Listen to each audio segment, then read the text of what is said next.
മരമുറി തൊഴിലാളികളുടെ സംഘടനയായ all Kerala wood cutting and climbing labours യൂണിയന്റെ ജില്ലാ ഭാരവാഹികളുടെ യോഗം കയ്പമംഗലം ചെളിങ്ങാട് നടന്നു. മരമുറി തൊഴിലാളികളുടെ സംഘടനയായ all Kerala wood cutting and climbing labours യൂണിയന്റെ ജില്ലാ ഭാരവാഹികളുടെ യോഗം കയ്പമംഗലം ചെളിങ്ങാട് നടന്നു. സംസ്ഥാന പ്രസിഡന്റ് അഫ്സൽ മുളവൂർ ഉദ്ഘാടനം ചെയ്തു. സെക്രട്ടറി ബിജു ജോർജ് അധ്യക്ഷനായി. ട്രഷറർ മുസ്തഫ, സംസ്ഥാന കമ്മിറ്റി അംഗം ഇസ്മായിൽ കൊടുവള്ളി എന്നിവർ സംസാരിച്ചു. തൊഴിലാളികൾ നേരിടുന്ന വിവിധ തൊഴിൽപരവും സാമൂഹികവുമായ പ്രതിസന്ധികൾ യോഗത്തിൽ വിശദമായി ചർച്ച ചെയ്തു. മരമുറി മേഖലയുമായി ബന്ധപ്പെട്ട തൊഴിലാളികൾക്ക് ആവശ്യമായ ഇന്ധന ലഭ്യതയിൽ നേരിടുന്ന ബുദ്ധിമുട്ടുകൾ തൊഴിൽ മേഖലയെ പ്രതികൂലമായി ബാധിക്കുന്നതായി യോഗം വിലയിരുത്തി.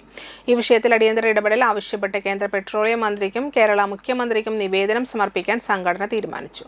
പരിപാടിയുടെ ഭാഗമായി ഓറിയന്റൽ ഇൻഷുറൻസിന്റെ ബിസിനസ് അസോസിയേറ്റ് ജോഷി അംഗങ്ങൾക്ക് മെമ്പർഷിപ്പ് കാർഡുകൾ വിതരണം ചെയ്തു.